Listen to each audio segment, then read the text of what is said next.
Our other outstanding educator this year is Kenneth Paul Tan. Kenneth is an associate professor and the assistant, I think I better switch this off, it's getting...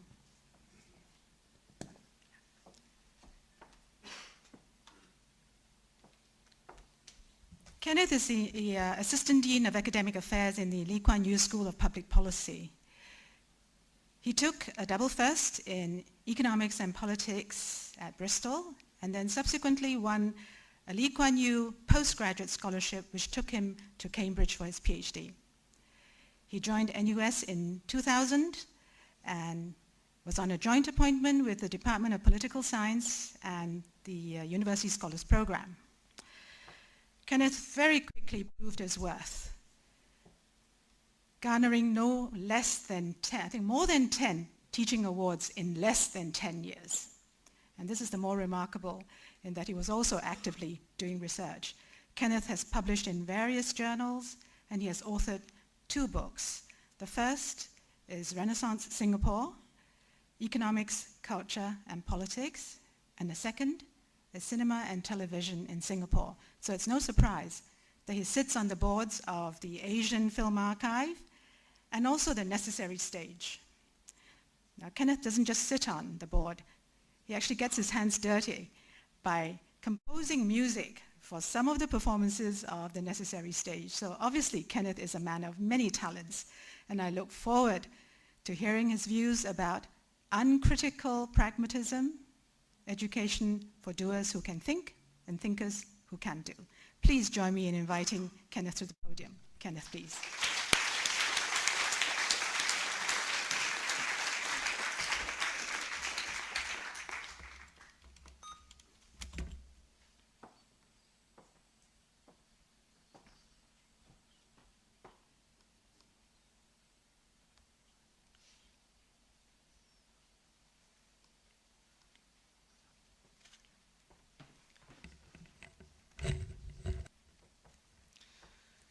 Colleagues and friends, good morning.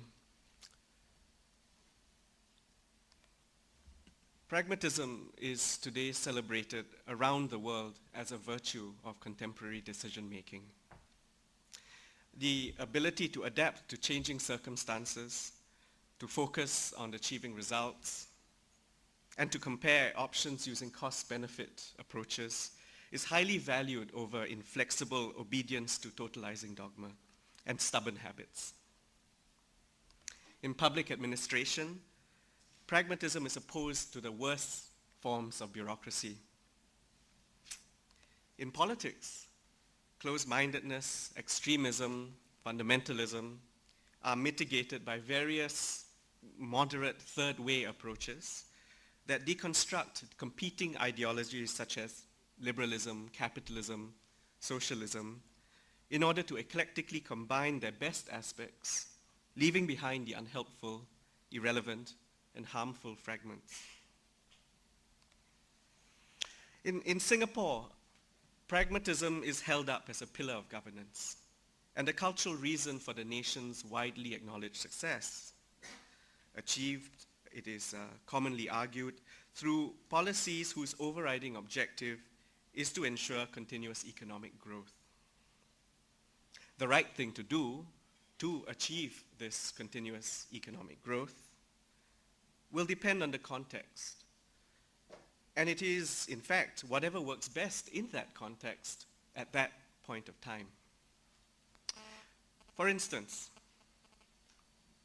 when the government needed to strengthen its moral authority, it adamantly refused to allow casinos to operate in Singapore. But when it became clear that a flagging tourism sector needed a boost, the government abandoned its more moralistic language for a hard economic justification for building not 1, but 2 casinos in global city Singapore. The pragmatist seizes opportunities and maneuvers nimbly around threats, so focused on finding technical solutions for achieving the overriding goals that these goals practically disappear beyond the horizon of critical consciousness. Few Singaporeans, would ever think to question the goal of continuous economic growth as the ultimate goal that makes all others possible. Pragmatism, initially an open-minded attitude, can therefore degenerate easily into an uncritical focus on technical mastery, directed solely towards the achievement of a narrow and limited set of human aspirations, obscured and shielded from philosophical reflection, moral reasoning, and critique. Ironically, uncritical pragmatism can become a new dogma. Now, the focus on how to, without thinking about why, encourages an anything goes attitude that disregards the larger implications of one's choices and actions. That humanity has been so successful at developing the technical means to control nature and satisfy an expanding set of human needs is testament to its remarkable creativity and drive. Yet, this narrow focus on technical mastery has endangered the very habitat that humanity needs to survive. And it is the same drive for technical domination, fueled by indiscriminate prospects for profit-making, that has enabled people to control other people in a deeply inequitable global market that overproduces things while turning to the lucrative business of advertising and branding to convince consumers that they really need to consume more, and therefore have to work harder, obtain loans, and invest their earnings to be able to afford it. Today, we have some agreement on the danger of this logic as the world embraces the now fashionable language of sustainability and contemplates the serious economic crisis that it finds itself in. But is this too little, too late? To prevent pragmatism from degenerating into yet another dogma that shoves into the blind spot the larger and less tangible consequences of our actions, we need to ensure that pragmatic decision-making must happen not in an intellectual vacuum. Pragmatists must not act in ignorance, but be deeply informed by a rationality that can expand beyond the narrowly technical and into the moral, political, and the aesthetic. This will require a critical understanding of the significant ideas and values that have shaped our world. I want to argue that universities play an important role in preventing pragmatism from degenerating into a short-term and self-destructive obsession with technique and profit. More than a role, it is a responsibility. But universities today are vulnerable to the very same reductive pressures against which it must protect culture and knowledge. Can universities genuinely exceed the limited and limiting expectation that they must first and foremost serve the purposes of economic growth? Furthermore, it is not easy for a neoliberal university to maintain genuine autonomy in a world where universities compete fiercely in a global marketplace for talent and resources. In this context, success can so easily degenerate into an uncritically pragmatic question of technique. For example, how to devote efforts and resources towards mastering the techniques for scoring top marks in the international ranking exercises. Thankfully, many universities have been able to play the game without too much losing sight of their larger and nobler educational purpose. But there is tension, and the balance may not always hold positively when it is most needed. Traditionally, universities are perceived as spaces that provide a temporary life of contemplation in preparation for a real world of action in the world. The use of the word commencement to describe graduation ceremonies reflects some of this thinking. The pejorative reference to universities as ivory towers is a clear sign that this traditional model is inadequate. Thinking and doing must not be artificially separated and associated with student life and work life respectively, with the former subordinated to the apparent needs of the latter. The university experience should not be reduced to a stage in life that one has to put up with in order to obtain the right qualifications to get ahead in real life. Universities must graduate people who are more than excellent technical problem solvers, with little capacity for moral reasoning, critical thinking, and imagination, the imagination of alternative realms of possibility. Doers must also be thinkers, and for higher education to be able to facilitate this, thinkers should also be doers. What we need is an educational approach that opposes uncritical pragmatism. Whatever the discipline or subject, curriculum and pedagogy can be designed to build not only technical competency, but also the capacity for philosophically informed critical thinking, a vital skill, I would argue, for today's leadership in the public, private, and people sectors.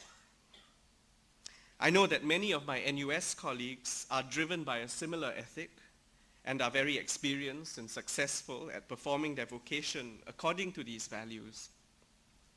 I would like now to share from my own practice some examples of how I have attempted to break down the boundaries that separate thinking and doing. I will focus on the setting of assignments and examinations, on the design of classroom activity, and on the bridging of classroom and world. Let me begin with dialogue writing. The dialogue is an assignment I devised for the University Scholars Program module called Democratic Possibilities in Singapore. Student teams were assigned to topics such as fear, multiculturalism, meritocracy, pragmatism, and globalization. And they were asked to look for one or two news articles with a theme that related strongly to their assigned topic. They then wrote dialogues surrounding the central issues in these news articles, spoken by fictitious characters who took distinct theoretical and philosophical positions, such as liberalism, communitarianism, Marxism, and feminism. Finally, the students performed scenes from their dialogues. Some even made short films based on the dialogues and led the entire class in a discussion of the main ideas and issues, the theoretical and philosophical applications, and the moral aesthetic dimensions of politics and democracy. To encourage active, out-of-the-box thinking during these seminars, the students themselves designed experiential activities, in some cases very elaborately executed. Imaginatively entering into the worldview of each character, the students were expected to ensure that their characters engaged with one another in an effort to resolve their differences, or at least to clarify them. Through this collective writing exercise that called for creative engagement of the abstract and the concrete, the students quickly learned to identify clearly the commonalities and fundamental differences among these important theories and philosophical traditions that have shaped the world, and that continue to be embedded, sometimes unnoticed, in our contemporary institutions and practices. The collective writing experience, as frustrating as it often turned out to be, made students appreciate what was at stake in negotiating these differences. In designing this exercise, I had also hoped that the dialogues themselves would serve as academic and democratic models of civility, amid fundamental differences in ideals and values. The process of writing the dialogues followed by their open discussion in class would help develop skills for real-life discussion and negotiation, rehearsing for future action in a complex world that is diverse and multicultural, yet profoundly interdependent even at the most global levels. Students learn that in such a world, we do not have to give up our ideals and convictions, but we should first listen to what others are saying or not saying, then understand why they believe the things that they do, and then appreciate what is at stake if they were to abandon or compromise these beliefs.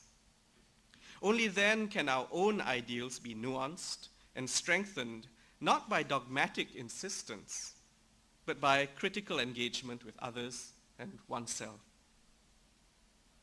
Focusing only on the instrumental value of ideas and ideals, an uncritical pragmatist might suggest that we should forget about historical, foundational, and embedded reasons and motivations. But these reasons and motivations become the 800-pound gorilla in the room that prevents deep understanding amid an unavoidable diversity, and threatens to wreck any superficial success at forging collective agreement and agendas. I want to talk about the 24-hour takeaway exam. These 24-hour exams are a useful way to develop a student's ability to handle intellectually challenging tasks within a realistic and less stressful time constraint.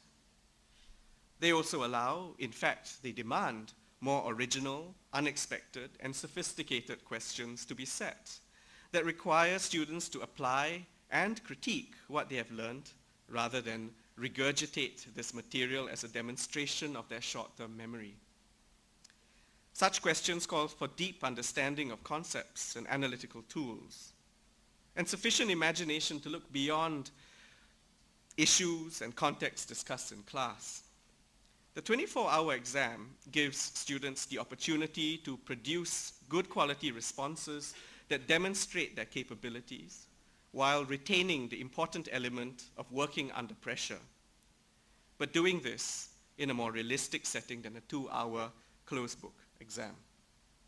In 2002, the examination questions for the Democratic Possibilities in Singapore module referred to an actual advertisement of a commercial slimming and beauty center graphically promoting its bust enhancement treatments. In the first question, the student had to play the role of a neo-Marxist feminist, and from that position, write a tightly argued letter to the newspaper's forum page. In the second question, the student had to play another role as a feminist with a different theoretical position, for example, a liberal feminist. And from that position, write a letter to the forum page that engaged in debate with the neo-Marxist feminist argument. In the third question, the student had to play a third role as government advisor, and from that position, formulate recommendations for responding to a public outcry against this sort of advertising deemed to be exploitative, obscene, and inconsistent with Singapore's Asian values. By setting up these hypothetical situations and roles that students could relate to easily, I was able to test them on the depth of their knowledge of Marxism, liberalism, feminism, and communitarianism, all in an action-oriented approach. I want to talk now about case studies and role play. For the module State-Society Relations in Singapore, which I taught at the LKY school, I developed a classroom activity that combined a case study approach with role play. At the start of semester, student teams were tasked to write factual case studies on a range of suggested topics, such as the casino debates in global city Singapore. In the second half of the semester, once the theoretical material had been discussed, seminars were dedicated to working through each of these case studies that students had themselves researched and written. Having carefully studied the cases ahead of class, students would role-play scenarios carefully designed to foreground different moments of decision-making, as well as raise problems that arise from the collision of theory and practice. For public policy students, these role-play scenarios were useful in setting up open-ended situations that allowed theory and concepts to be experienced and problematized. They were also an opportunity to practice or rehearse the kind of real-life functions that political leaders and public managers often do perform.